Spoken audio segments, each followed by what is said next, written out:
We maintain that the Russian Federation armed forces are combat ineffective and are only capable of effective attacks on a small area of the front, such as Bakhmut. Second, we maintain that Russia has committed almost all available ground forces to Ukraine and cannot maintain the current level of personnel and equipment losses. Third, we assess that the public infighting between private military company or PMC Wagner Group's leader, Yevgeny Prigozhin, and the Russian Ministry of Defense is intensifying. There is a very small but notable chance that the ongoing provocations could spark Russian-on-Russian violence. Fourth, we maintain that the Russian Ministry of Defense is actively working to eliminate the influence of PMC Wagner Group and Yevgeny Prigozhin both on and off the battlefield. Fifth, we maintain that Russia can no longer tap its strategic reserve of caliber cruise missiles and can only launch its monthly production of 25 to 30 missiles, with fewer than 30 caliber cruise missiles used for strikes on Ukrainian targets each month in December, January, and February. Sixth, we assess that the Russian military has abandoned its effort to destroy Ukraine's electrical, heating, and potable water infrastructure due to a lack of precision munitions and an inability to destroy more than 50% of electrical generation and transmission capacity. Seventh, we maintain that there is a risk of a nuclear accident caused by the de-energization of Ukrainian nuclear power plants as a result of Russian electrical infrastructure destruction. Eighth, we maintain that the rhetoric being spread by the Kremlin and its proxies in the social media space, claiming Ukraine is preparing an unprovoked and unjustified invasion of Transnistria, is untrue. There has been no further dialogue from Transnistrian or Russian officials, so we'll stop talking about it unless it comes up again. And finally, we maintain that the Kremlin is actively attempting to topple the legitimate government of Moldova.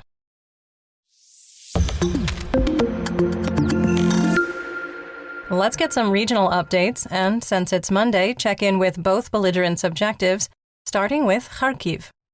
The Russian objective is to push Ukrainian forces west of the Oskil River and set conditions for a future, larger attack. The Ukrainian objective is to liberate the northeastern corner of the oblast, hold defensive lines in the Kupiansk operational area, and protect civilians and civilian infrastructure. The General Staff of the Armed Forces of Ukraine, or GSAFU, and the Russian Ministry of Defense, or MOD, reported that Khrianikivka was shelled. In Kupiansk, Russian artillery strikes targeted the maternity hospital, causing damage to the building. A 65-year-old pensioner was killed when an artillery shell struck his house. There were, however, no reports of significant fighting, so moving on to the Donbas region in Luhansk. The Russian objective is to integrate the oblast into the Russian Federation, recapture lost territory, and control insurgency. The Ukrainian objective is to break Russian defensive lines, advance on Svatove, Kremina, and Lysychansk, and support insurgents. Luhansk Oblast Administrative and Military Governor Serhiy Haidai reported 14 skirmishes between Ukrainian and Russian forces, reinforcing our analysis and field reports that the operational tempo has slowed significantly. In the Kremina operational area, positional fighting between squad and platoon-sized units continued near the settlements of Ploshanka, Makiivka, and Nevske, with no change in the situation. Fighting continued in the forested areas south of Kremina. Mercenary mill blogger War Gonzo claimed Russian forces attempted to advance on Torske and Terny without success. It is the 302nd day of fighting for control of Bilohorivka, the one in Luhansk, with Russian forces attacking throughout the day. There was still no change to the line of conflict.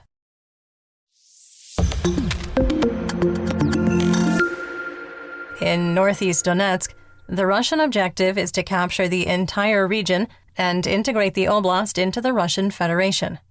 The Ukrainian objective is to defend Siversk and Bakhmut, push into the Luhansk Oblast, and minimize civilian casualties. In the Solidar operational area, PMC Wagner continued its attacks on Vasyukivka and attempted to advance on Zalesnyansk without changing the situation. Our assessment from March 3rd continues to age well. While planned troop rotations are ongoing, there are growing signs that Ukrainian forces are performing a fighting withdrawal from the Bakhmut district east of the Bakhmutovka River. There were no verifiable changes to the line of conflict. Some quick assessment here. The situation remains very fluid and could change quickly. In the Bakhmut operational area, PMC Wagner continued attempts to advance on Orikhovo-Vasilivka and Hryurivka. We haven't mapped any advance in the direction of Hryurivka because there hasn't been any verifiable intelligence, and the GSAFU remains the only source reporting fighting in this direction. PMC Wagner and Russian forces continue to pressure Ukrainian defensive lines north and east of Dubovo-Vasilivka, but remained unable to break through. Fighting continued in northern Bogdanivka, with no change in the situation. There were no reports from any reliable or semi-reliable source of fighting near Khromova. Within Bakhmut, the heaviest fighting was in the Zabakhmutka district. Russian state media reported from the area of school number 4, showing the area was devastated by months of fighting. Russian military reporter Alexander Kutz said, quote, "The enemy is slowly withdrawing forces to a new line of defense, but there is no talk of surrendering Bakhmut. At the moment, Russia controls 40% of Bakhmut. In the center, the enemy, he means Ukraine, continues to resist fiercely, using urban development and stormwater drains. The commanders of the PMC Wagner estimate the number of the armed forces of Ukraine at 10 to 12,000. End quote. Another Russian reporter clarified that the number of troops included Bakhmut and the surrounding towns. South of Bakhmut, in the Kostyantinivka operational direction, fighting on the outskirts of Ivanivsk continued, with Ukrainian forces holding their defensive lines. Assessment here. We maintain that Russia will capture Bakhmut at all costs, and Ukrainian commanders will continue the city's defense until it is no longer advantageous to future offensive plans.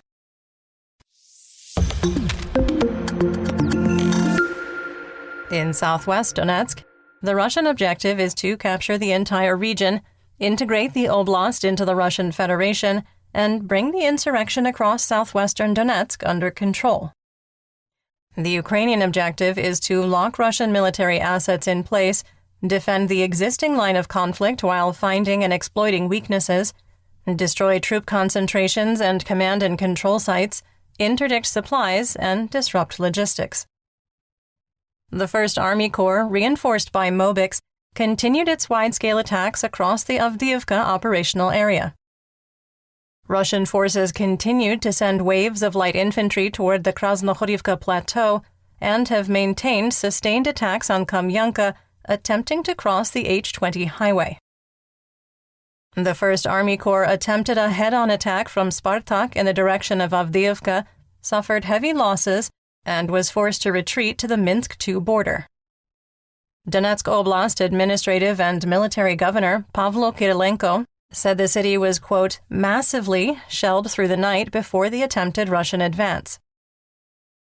Russian troops continued trying to push west out of Vodyana along the northern edge of Pervomaiske, north towards Sieverne, and defend their positions from a Ukrainian attack from the northeast.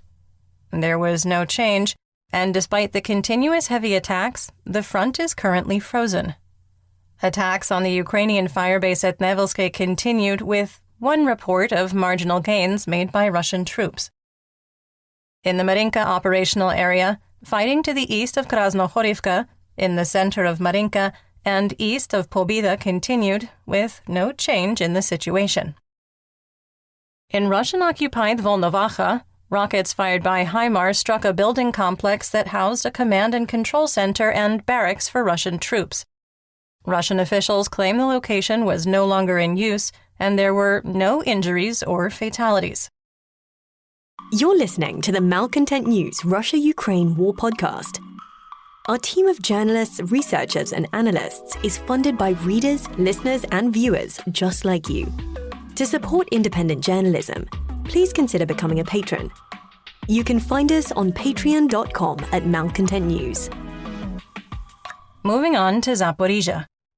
The Russian objective is to prevent a Ukrainian offensive into Zaporizhia, integrate captured territory into the Russian Federation, and capture the remainder of the oblast. The Ukrainian objective is to liberate Russian-occupied areas, prevent further Russian advances, exploit weaknesses on the line of conflict, and protect civilians. Ukrainian air defenses shot down 2 Iranian-sourced Shahed-136 kamikaze drones. There were no reports of damage or casualties. Exiled Melitopol Mayor Ivan Fedorov claims there were HIMARS strikes on 2 Russian bases in the occupied city. We cannot, however, independently verify the claim. Search and rescue operations have moved to body recovery in Zaporizhia at the apartment building destroyed by a Russian S-300 anti-aircraft missile used for a ground attack on March 3rd. The death toll has now climbed to 13. Ukraine's energy minister German Galushenko said that diplomatic efforts to demilitarize the Zaporizhia nuclear power plant had reached a dead end. He said that Russia had rejected the conditions set by Kyiv, despite International Atomic Energy Agency, or IAEA, support. Ukrainian officials sought to demilitarize the plant, have Rosatom employees withdraw, and reinstate Ukrainian employees without pressure from Russian officials. Galushenko said, quote, "But in response to this, we received a null and void decree from Russian President Putin stating that ZNPP is federal property, with the registration of a company in Moscow called Zaporozhye Station." End quote.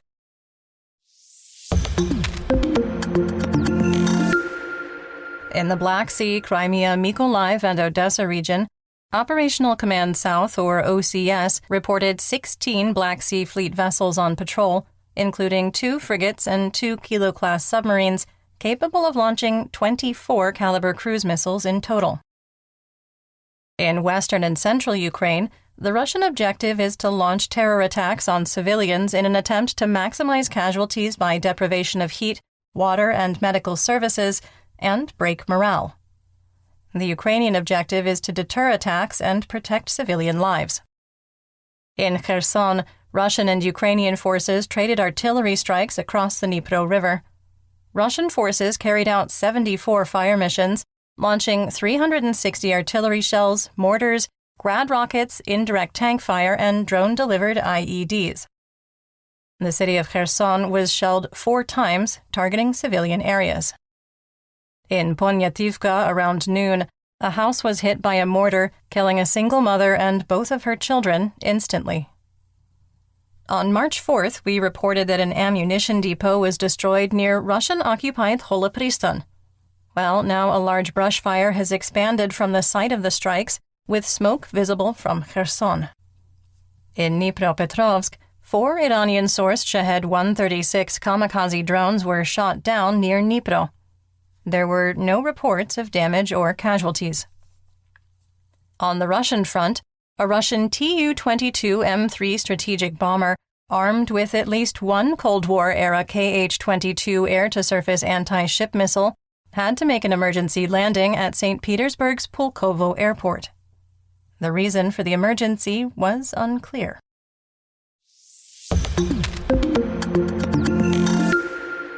Speaking of unclear, let's talk about the Russian military and mobilization.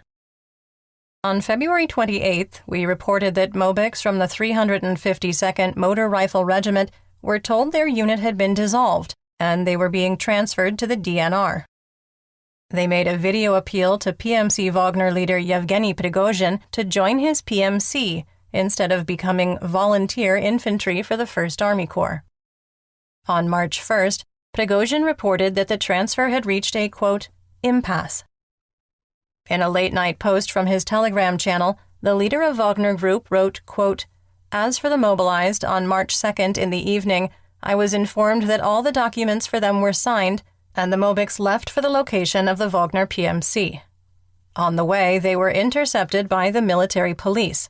They were first returned back to the 1st Army Corps, and after that, as I was informed, they were scattered among various regiments. This was to prevent others from following their lead and not letting them go to Wagner." End quote. Prigozhin also reported that most of the ammunition order approved on February 22nd and allegedly shipped on February 23rd has not arrived, writing, quote, "To date, most of the ammunition has not been shipped. We don't understand what the reasons are, ordinary bureaucracy or betrayal." End quote. Prigozhin also called for residents of St. Petersburg to protest on March 8th, which is International Women's Day, and called for the, quote, "overthrow of the federal district governor." Governor Alexander Beglov and Prigozhin have butted heads repeatedly since Russia expanded its war in Ukraine.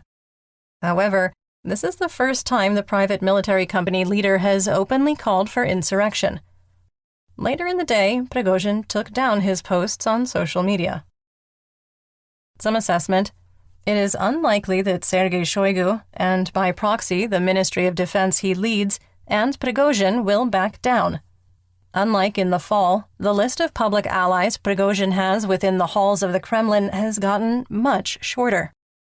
The statement by the leader of PMC Wagner last night clarifies the undertones of his video yesterday, where he suggested that if his mercenaries withdrew from Bakhmut, the Russian front would collapse across all of Ukraine. In economic news, the ruble is starting the week trading in a narrow range with an exchange rate of 76 for $1.